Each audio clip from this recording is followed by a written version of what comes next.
अस्सलाम वालेकुम दोस्तों, मेरा नाम है मोहम्मद अफजल कासी और आप देख रहे हैं इस्लाम एंड मेंटोर चैनल। नाजरीन, आज हम बात करेंगे कि ईद के बाद अपनी ज़िंदगी कैसे गुजारी जाए। हमने देखा है कि रमज़ान में बहुत सारे लोग मसाजिद की तरफ रुख करते हैं, फिर बीच में कम हो जाते हैं और आखिरी 3 दिन फिर एक जोश होता है मुसलमानों का। उस 3 दिनों के बाद बल्कि ईद वाले दिन ही फजर की नमाज में लोग गायब हो जाते हैं।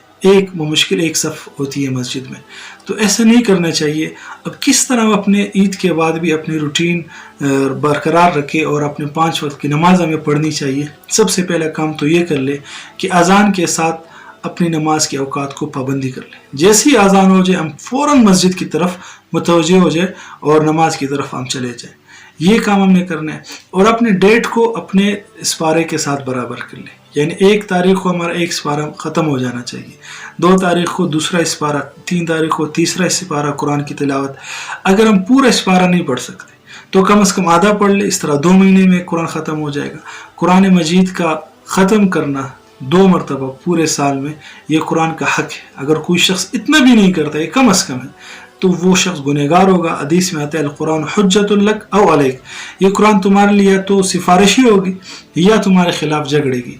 और कुरान का झगड़ा ऐसा है कि जो तस्लीम किया गया है, खुदा न खास्ता अगर किसी के खिलाफ कुरान ने आवाज़ उठाई कि ये मुझे नहीं पढ़ता था, तो अल्लाह रब्बुल इज़्ज़त उसकी मग़फ़िरत नहीं करेंगे। तो ये 2 काम करने हैं।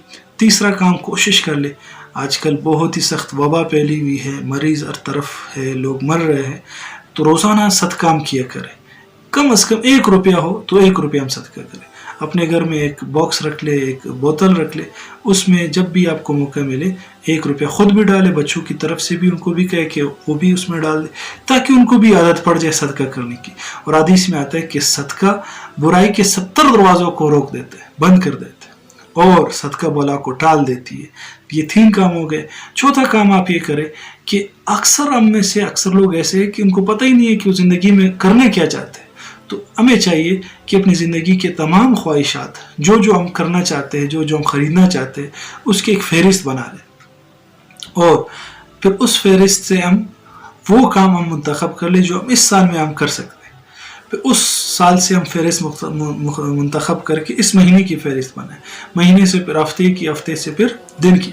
अगर ये पूरा प्रोसेस हम नहीं कर सकते तो कम से कम इतना तो हम कर लें कि रोज़ाना जो काम हमने करने हैं रात को उसकी फ़हरिस्त बना ले या सुबह फजर के बाद उसकी फ़हरिस्त बना ले, ताकि हमारा वक्त ज़ाया ना हो फजूल कामों में।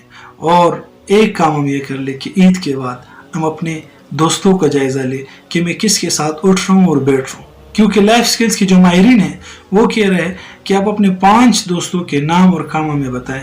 हम आपको बताएंगे कि अगले 5 साल बाद आपका फ्यूचर कहाँ होगा, आप किस स्टेज पर खड़े होंगे। क्योंकि हर इंसान अपने दोस्त के असर लेता है, चाहे अच्छा हो या बुरा हो। तो अपने दोस्तों का एनालिसिस कर ले, अपने वक्त का एनालिसिस कर ले कि मेरे दोस्त कैसे है, मुझे कहाँ ले जा रहे हैं, मुझे मेरे मकसद की तरफ ले जा रहे हैं, मकसद से दूर ले जा रहे हैं, और मेरा वक्त कहाँ ज़ाया हो रहा है।